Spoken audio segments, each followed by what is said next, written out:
오사카 엑스포 같은 경우는 유메시마라는 섬이 쓰레기 섬이거든요. 지금 날씨가 뜨겁잖아요. 메탄가스 폭발 사고 위험이 굉장히 높아지고 있습니다. 일본 정부 같은 경우는 난카이 트로프 대지진이 30년 안에 올 가능성이 80%다. 세 가지 재해가 동시에 벌어진다면 일본 전체 국토는 다 무너진다고 볼 수가 있겠죠. 그런데 중요한 거는 이후에 벌어지는 일들입니다. 사람들이 대피소에 가게 되잖아요. 피해가 반드시 일어납니다.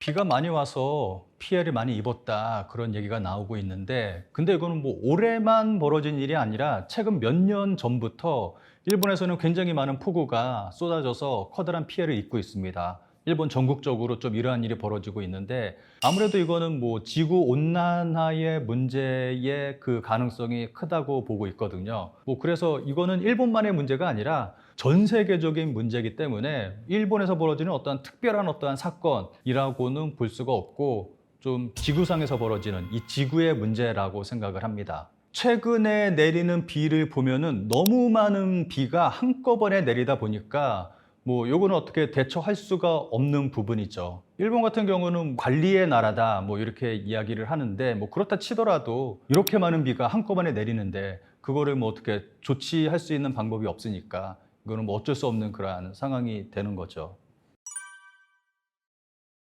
일본은 아무래도 길잖아요. 그래서 이제 더운 지역은 덥고, 어떻게 보면 후쿠시마 그 위쪽으로는 한국하고 기후가 뭐 비슷하다고 생각합니다. 그리고 홋카이도 같은 경우는 홋카이도 위쪽으로 올라가면은 좀 굉장히 좀 날씨가 추워지고 좀 이러한 특징이 있긴 있는데, 이제 도쿄 밑으로 좀 내려가다 보면은 아무래도 덥긴 덥죠. 좀 습하고 한국보다는 좀 더운 그러한 느낌이 좀 강합니다. 아무래도 뭐 습도도 높고 그리고 기온도 높고 하다 보니까 좀 한국인들이 처음에 가게 되면은 깜짝 놀라는 그런 경우가 가끔씩 있죠. 굉장히 기온이 높았을 때. 제가 한 20년 전쯤인가 오사카에 처음 갔었는데, 그때 기온이 한 40도 가까이 올라갔거든요. 그때 정말 깜짝 놀랐습니다. 기록적인 폭염 이러면서 막 뉴스에 나오고 그랬는데, 가만히 있어도 땀이 정말 주르륵 주르륵 흐를 정도로 그때 정말 깜짝 놀랐던 기억이 있습니다.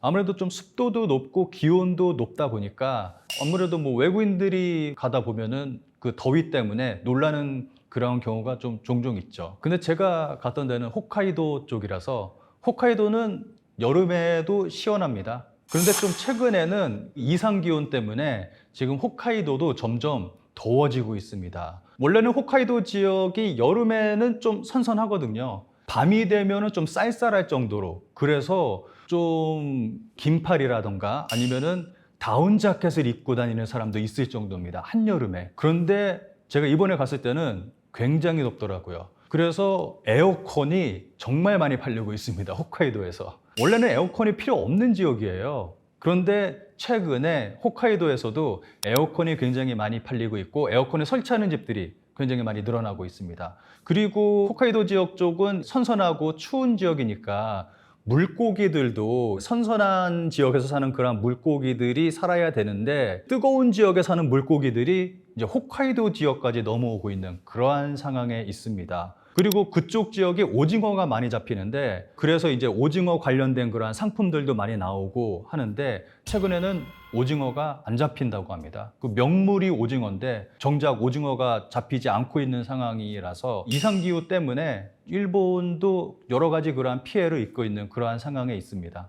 그리고 지금 폭염 때문에 가장 크게 문제가 되는 거를 생각을 해본다면 일본 오사카 엑스포를 대표적으로 들 수가 있거든요. 오사카 엑스포 같은 경우는 그늘막이 없습니다. 그랜드 링이라고 오사카 엑스포를 쭉 둘러싼 구조물이 있는데, 그게 벽이 나무 그 기둥으로만 되어 있어서 이게 그늘이 없습니다. 그늘을 피할 수 있는 곳도 없고, 그리고 뭐 화장실 같은 경우에도 에어컨이 설치가 되어 있지 않아서 화장실에 들어가면은 굉장히 큰 냄새와 동시에 땀이 주르륵 주르륵 흐르는 그러한 문제까지 있다고 합니다. 그래서 지금 열사병으로 쓰러지는 환자들이 속출하고 있습니다. 지금까지 뭐 한 20명인가 30명 정도가 쓰러져서 뭐 후송이 됐다, 이러한 뉴스가 나오고 있는데, 이거는 그 전부터 문제가 되어 왔던 그러한 일들이거든요. 근데 이제 지금 그것들이 터지고 있는 거죠. 그리고 또 하나의 문제가 오사카 엑스포 같은 경우는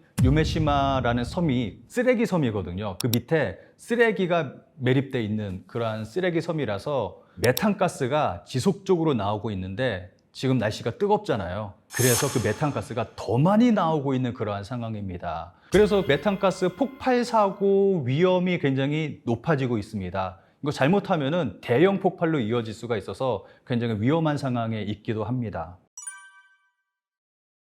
지금 일본에서는 전국적으로 여기저기서 정말 작은 지진들이 굉장히 많이 벌어지고 있습니다. 제가 이 스튜디오에 오기 한 일주일 전까지만 하더라도 홋카이도에서 한 몇 주 동안 있다 왔는데 그 몇 주 있는 동안에도 계속해서 작은 지진들이 굉장히 많이 벌어졌습니다. 그래서 일본 뉴스에서 계속해서 어디에서 몇 도 지진 이러한 것들이 계속 자막이 뜨고 했었거든요. 그래서 일본 전국에서는 굉장히 많은 그러한 작은 지진들이 벌어지고 있어서 좀 일본 안에서는 불안한 그러한 분위기가 감돌고 있습니다. 게다가 7월 5일로 알려졌던 타츠키료 작가가 예언한 일본 대지진, 일본 침몰이죠. 정확하게 얘기한다면은 해일로 이제 일본이 침몰하게 된다.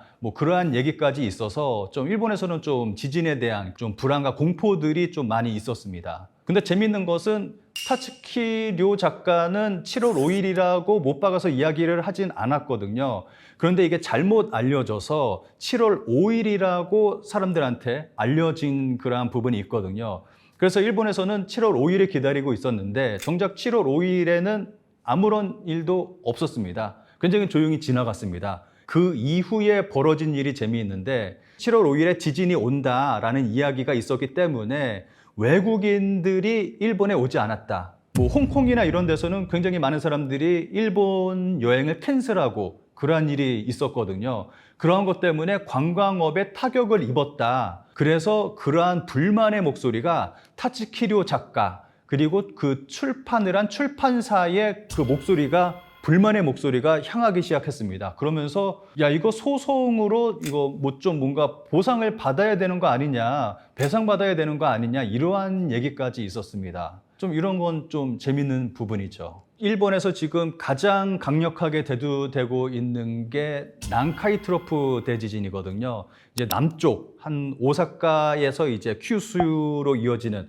그쪽 부분에서 이어지는 지진이 가장 크게 벌어질 거다라고 이야기가 나오고 있고 일본 정부 같은 경우는 난카이 트로프 대지진이 30년 안에 올 가능성이 70에서 80% 정도 될 거다라고 이야기를 했는데 올해에 이거 상향 조정했습니다. 30년 안에 올 가능성이 80%다라고 이야기를 했습니다. 그래서 이거는 시간이 지나면 지날수록 일본 정부 그리고 언론 전문가들이 하는 얘기가 점점 구체화되고 있고 그리고 점점 빨라지고 있는 것 같아요. 더 빨리. 또 어떤 전문가들은 2030년 안에 이 대지진이 올 수도 있다라고 이야기를 하는 사람도 있습니다. 근데 여기서 나오고 있는 가장 큰 최악의 시나리오는 난카이 트로프 대지진과 수도지카 지진 그리고 후지산 분화 이 세 개가 동시에 올 가능성이 굉장히 높다고 이야기가 나오고 있습니다. 난카이 트로프 대지진이 벌어진다면은 그 영향으로 수도지카 지진이 벌어지고 그 영향으로 후지산 분화가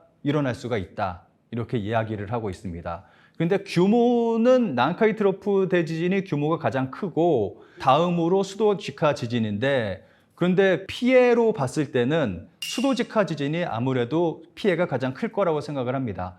규모 면에서는 난카이 트로프 지진이 가장 크다고 하는데 수도지카 지진은 도쿄에 대지진이 벌어진다는 거거든요. 그렇게 된다면은 도쿄만 피해를 입고 도쿄만 도시의 기능이 마비되는 게 아니라 도쿄 안에 정치, 경제, 문화 모든 것들이 집중되어 있잖아요. 그렇다는 것은 도쿄의 기능이 마비된다는 것은 일본이라는 국가 전체가 마비된다는 것으로 볼 수가 있거든요. 그래서 수도지카 지진이 만약에 온다 그런다면은 일본 전체가 마비되는 일이 벌어지겠죠. 그리고 지금 방금 말씀드린 그 세 가지 재해가 동시에 벌어진다면은 일본은 일본 전체 국토는 다 무너진다고 볼 수가 있겠죠.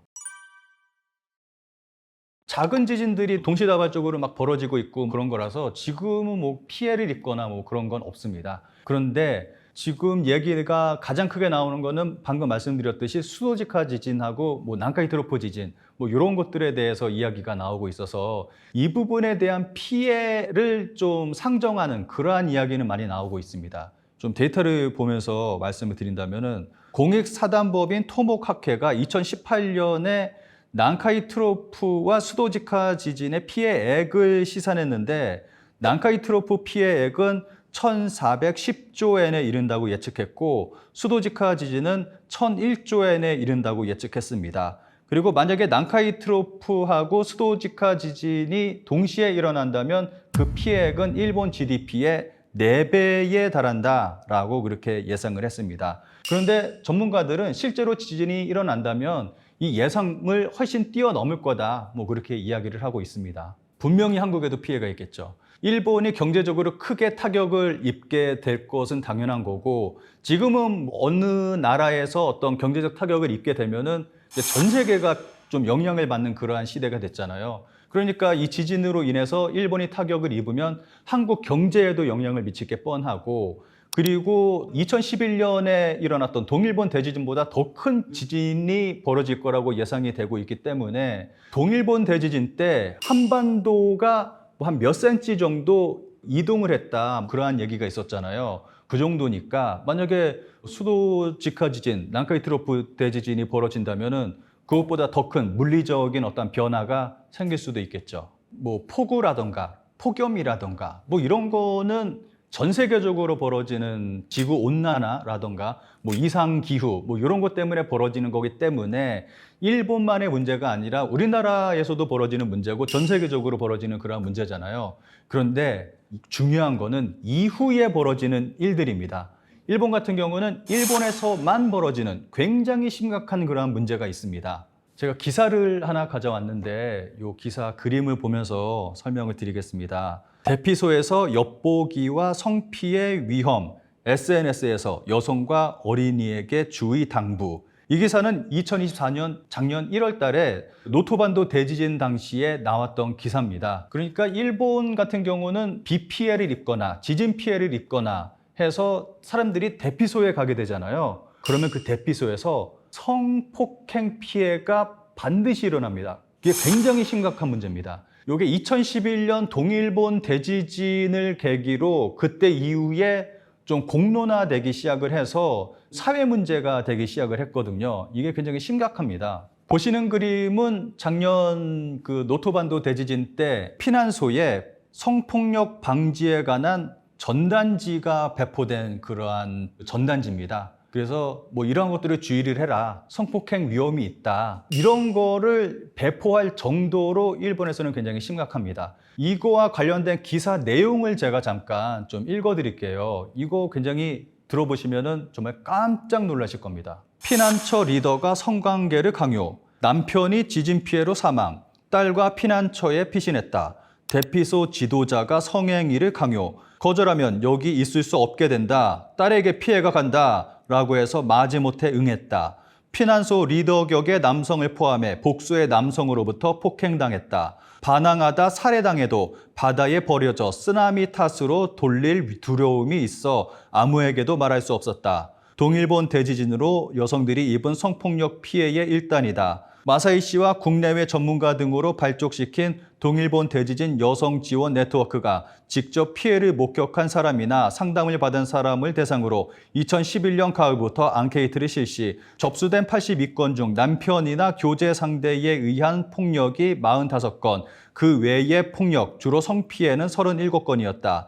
피해자 연령대는 5세 미만부터 60대 이상까지 남아도 있었다. 이러한 내용입니다. 그래서 보면은 구호 물품을 주겠다라면서 이제 그것을 이제 빌미로 성폭행을 한다거나 뭐 그러한 일들이 빈번하게 이루어지고 있습니다. 그런데 이게 어떤 개인의 일탈이 아니라 조직적으로 이루어지고 있다는 게 굉장히 큰 심각한 문제죠. 지역사회의 어떤 위에 있는 어떤 그런 사람이라던가 뭐 조직의 리더라던가 뭐 이러한 사람을 중심으로 해서 이러한 일들을 벌이고 있다는 게 굉장히 충격적이고 커다란 문제인 거죠. 그래서 일본 같은 경우는 비 피해, 지진 피해 이러한 것보다 그 이후에 벌어지는 사회에서 사람들이 벌이는 그러한 사회적 문제가 더 크다고 생각을 합니다. 그것으로 인해서 벌어지는 그 피해가 더 큰 피해를 불러오고 있다고 생각을 합니다.